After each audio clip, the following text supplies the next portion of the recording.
പത്തരമാറ്റിൻ്റെ പുതുപുത്തൻ വിശേഷങ്ങളിലേക്ക് എല്ലാവർക്കും സ്വാഗതം. ദേവയാനി നയനിയും വലിയ സ്നേഹത്തിലാണ്.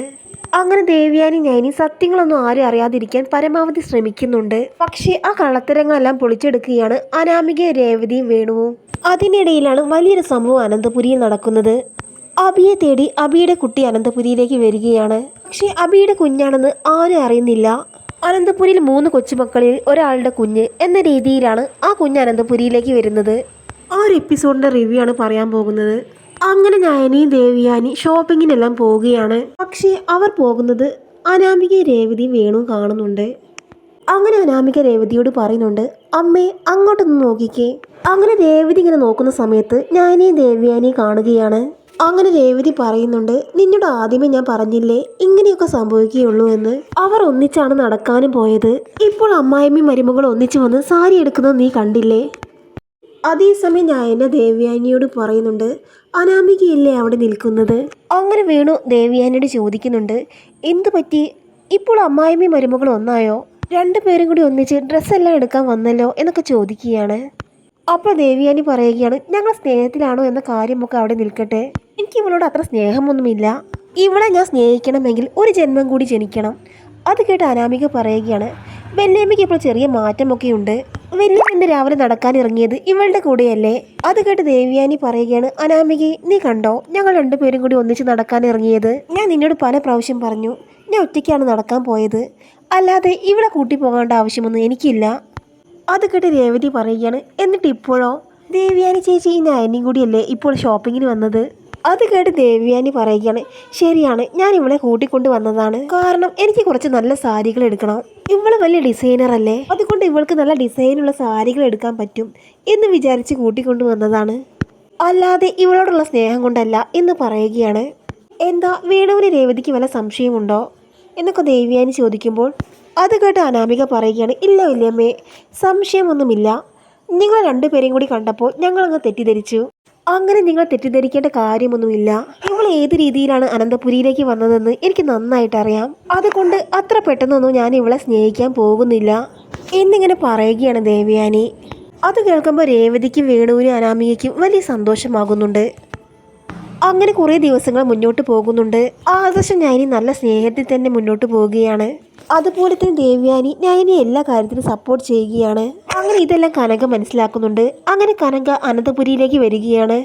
വന്നിട്ട് കനക ചോദിക്കുകയാണ്, കൊള്ളാലോ നിങ്ങൾ 2 പേരും ഇപ്പോൾ ഒന്നായല്ലേ? അത് കേട്ട് ദേവയാനി ഉരുണ്ട് കളിക്കുകയാണ്. ആ സമയം കനക പറയുന്നുണ്ട്, നിങ്ങൾ 2 പേരും ഉരുണ്ട് കളിക്കാനൊന്നും നിൽക്കേണ്ട. എനിക്ക് കാര്യങ്ങളെല്ലാം മനസ്സിലാകുന്നുണ്ട്. നിങ്ങളുടെ എല്ലാ കള്ളത്തരങ്ങളും ഞാൻ മനസ്സിലാക്കി. അത് കേട്ട് ഞാനെ പറയുന്നുണ്ട്, അമ്മേ ഇക്കാര്യം ആരോടും പറയണ്ട. ഇക്കാര്യം എല്ലാവരും അറിഞ്ഞാൽ ഒരുപാട് ചോദ്യങ്ങളുണ്ടാവും. ഞാനാണ് അമ്മയ്ക്ക് കരൾ കൊടുത്തത് എന്ന് അധികം ആർക്കും അറിയില്ല. മറ്റുള്ള അസൂയ കൂട്ടങ്ങളെല്ലാം അറിഞ്ഞാൽ അത് വലിയ പ്രശ്നമാകും.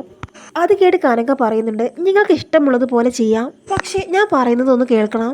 ദേവയാനിക്ക് സമ്മതമാണോ എന്നൊക്കെ ചോദിക്കുകയാണ്. അത് കേട്ട് ദേവയാനി പറയുന്നുണ്ട്, ശരി, കനക പറയുന്നത് അനുസരിക്കാതിരിക്കാൻ പറ്റില്ലല്ലോ. അങ്ങനെ അനാമികയും ജലജയും പല പദ്ധതികളും ഇടുന്നുണ്ട്. എങ്ങനെ നയനെ തകർക്കാം എന്നൊരൊറ്റ ചിന്തയെ അവർക്കുള്ളൂ. അങ്ങനെ ജലജ പറയുകയാണ് അനാമികയോട്, എൻ്റെ അനാമികയെ ആ നവ്യയെ നയനെ എങ്ങനെയെങ്കിലും ഒതുക്കണം. തട്ടിക്കൊണ്ടുപോയി കൊന്നു കളഞ്ഞാലും വേണ്ടിയില്ല. ആ നവ്യയെ പല പ്രാവശ്യം തട്ടിക്കൊണ്ടുപോകാൻ ശ്രമിച്ചതാ ഞാനും അബിയും. അവിടെ നിന്നല്ല അവൾ രക്ഷപ്പെട്ടു പോരുകയും ചെയ്തു. ഇനി നമുക്ക് 2 പേർക്കും എന്തെങ്കിലും ഒന്ന് ചെയ്യണം. ചേച്ചിയെ അനിയത്തി ഇങ്ങനെ വിട്ടാൽ അത് നമ്മുടെ കുടുംബത്തിന് തന്നെ ദോഷമാണ്. അതേസമയം അബിയുടെ പഴയ കാമുകി അനക വന്നിട്ട് അബിയെ കാണുന്നുണ്ട്. അങ്ങനെ അബിയോട് അനക പറയുകയാണ്, എടാ അബി, എനിക്ക് നിന്നോട് ചില കാര്യങ്ങൾ പറയാനുണ്ട്. അത് കേട്ട് അബി പറയുകയാണ്, നീ എന്നോട് ഇപ്പോൾ ഒരു കാര്യവും പറയണ്ട. അത് കേട്ട് അനക പറയുകയാണ്, നിൻ്റെ മോളുടെ കാര്യമാണ് പറയാനുള്ളത്. നമുക്കൊരു മോളുണ്ട്, അവൾക്ക് 4-5 വയസ്സായി. നീ അതറിഞ്ഞോ? ഞാൻ ഇതുവരെ നിന്നെ കാണിച്ചില്ല. നീ അന്ന് അങ്ങനെ പറഞ്ഞതിൽ പിന്നെ എനിക്ക് നിന്നെ ആ കുഞ്ഞിനെ കാണിക്കാൻ പോലും തോന്നിയില്ല. എനിക്കതിൻ്റെ ആവശ്യമില്ലായിരുന്നു. പക്ഷേ ചില കാരണങ്ങൾ കൊണ്ട് നീ ആ കുഞ്ഞിനെ നോക്കേണ്ടി വരും. ഞാൻ മോളെ നിൻ്റെ വീട്ടിൽ കൊണ്ടാക്കാൻ വേണ്ടി പോവുകയാണ്. അത് കേൾക്കുമ്പോൾ അബി പറയുകയാണ്, നീ അതിനൊന്നും നിൽക്കേണ്ട. അങ്ങനെ എൻ്റെ വീട്ടിലേക്കൊന്ന് കൊണ്ടുവിടാമെന്ന് നീ വിചാരിക്കുകയും വേണ്ട. ഞാൻ നിൻ്റെ മോളെ അംഗീകരിക്കില്ല. ഞാൻ നിനക്ക് പണം എന്തെങ്കിലും തന്ന് ഒതുക്കാം. അത് കേട്ട് അനക പറയുകയാണ്, പണം എന്തെങ്കിലും തന്ന് ഒതുക്കാമെന്ന് നീ കരുതേണ്ട. ഇപ്പോൾ ഞാൻ എൻ്റെ കുഞ്ഞിൻ്റെ ഭാവി മാത്രമാണ് ആലോചിക്കുന്നത്. അത് കേട്ട് അബി പറയുകയാണ്, ഇത്രയും കാലം നിനക്ക് അങ്ങനെ വിചാരമൊന്നും ഇല്ലായിരുന്നല്ലോ. ഇപ്പോൾ നിനക്ക് എന്താണ് പറ്റിയത്? അത് കേട്ട് അനഘ പറയുകയാണ്, അതിന് ചില കാരണങ്ങളൊക്കെ ഉണ്ട്, അത് ഞാൻ പിന്നീട് പറയാം. ഇപ്പോൾ എന്തായാലും ആ കുഞ്ഞിനെ നീ തന്നെ നോക്കേണ്ടി വരും അബി എന്നൊക്കെ പറഞ്ഞിട്ട് അനഘ അവിടെ നിന്ന് പോവുകയാണ്. അങ്ങനെ ഒരു ദിവസം ദേവ്യാനിയുടെയും ജയന്റെയും വെഡിങ് ആനിവേഴ്സറി വരികയാണ്. 25ാമത്തെ വെഡിങ് ആനിവേഴ്സറിയാണ് വരുന്നത്. അങ്ങനെ വെഡിങ് ആനിവേഴ്സറി ആഘോഷമാക്കാൻ വേണ്ടി തീരുമാനിച്ചിരിക്കുകയാണ് ആദർശ്. അങ്ങനെ ആദർശ് വീട് മുഴുവൻ അലങ്കരിക്കുകയാണ്. ജയനാണെങ്കിൽ രാവിലെ തന്നെ ഒരു മീറ്റിംഗ് ഉണ്ട്. അങ്ങനെ ജയൻ ഓഫീസിലേക്ക് പോവുകയാണ്. ജയന്റെ കൂടെ ദേവ്യാനി പോകുന്നുണ്ട്. അങ്ങനെ മീറ്റിംഗ് എല്ലാം കഴിഞ്ഞ് രണ്ടുപേരും കൂടി ക്ഷേത്രത്തിൽ പോകാമെന്ന് കരുതി പുറത്തേക്ക് പോവുകയാണ്. അങ്ങനെ വെഡിങ് ആനിവേഴ്സറി ആണെന്ന കാര്യം വീട്ടിൽ ആരോടും ദേവ്യാനി ജയനും പറഞ്ഞിട്ടുമില്ല. അതേസമയം വീട്ടിലാണെങ്കിൽ ആദർശ് അവർക്ക് സർപ്രൈസ് കൊടുക്കാൻ വേണ്ടി തീരുമാനിച്ചിരിക്കുകയാണ്. അങ്ങനെ വീട് മുഴുവൻ അലങ്കരിക്കുകയാണ്, ബലൂണ് കൊണ്ടും പൂക്കൾ കൊണ്ടും ഒക്കെ. എന്നിട്ട് ആദർശ് എല്ലാവരോടും പറയുന്നുണ്ട്, ഇന്ന് അച്ഛൻ്റെ അമ്മയും വെഡിങ് ആനിവേഴ്സറിയാണ്, 25ാമത്തെ.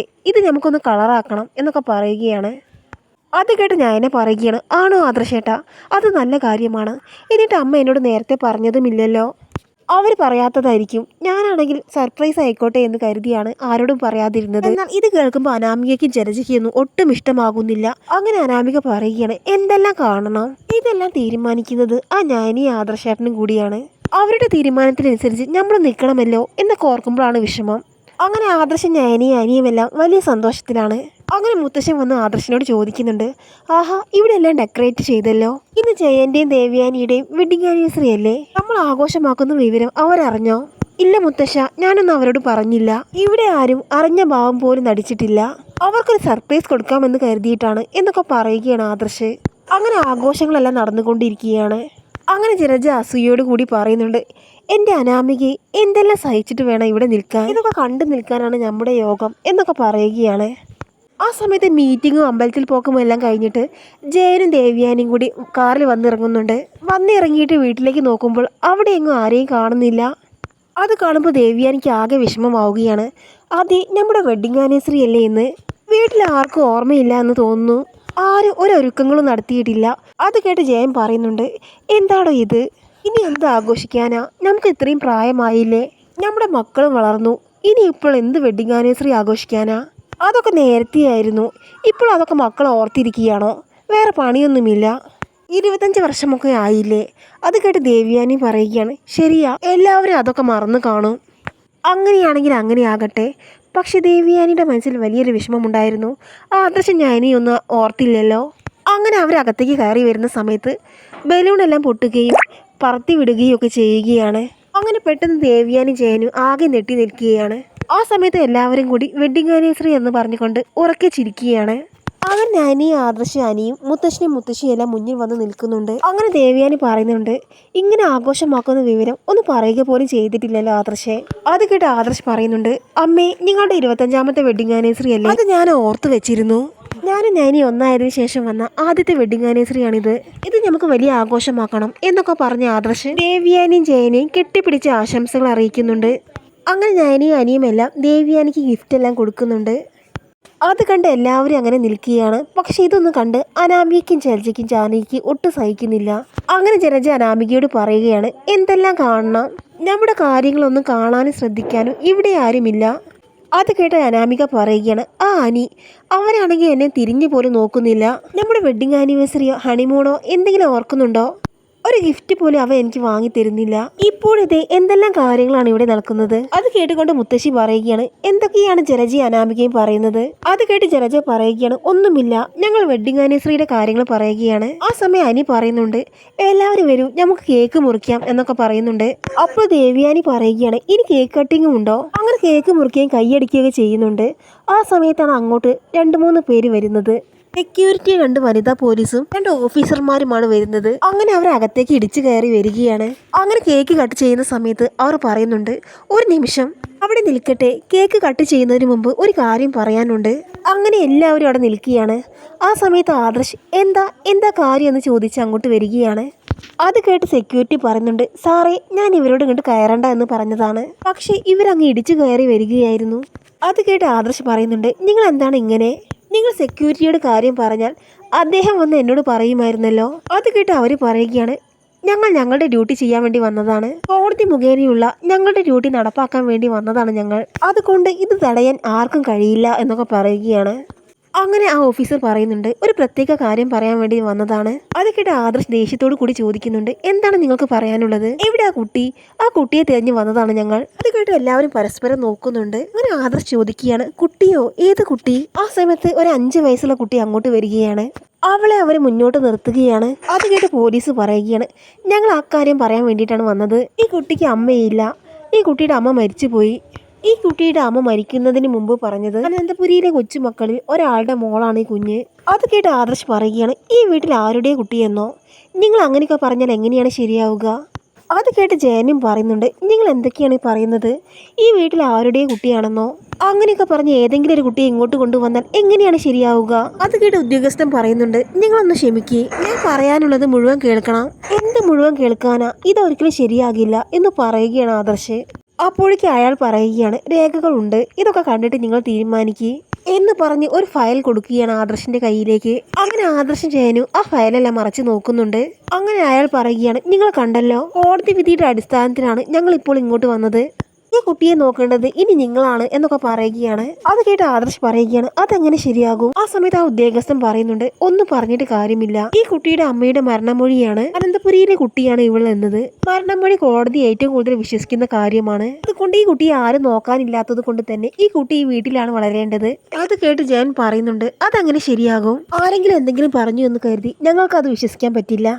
ഇതിന്റെ കാര്യങ്ങൾ മുന്നോട്ട് പോകണമെങ്കിൽ ഞങ്ങൾ കേസ് കൊടുക്കും എന്നൊക്കെ ജയൻ പറയുകയാണ്.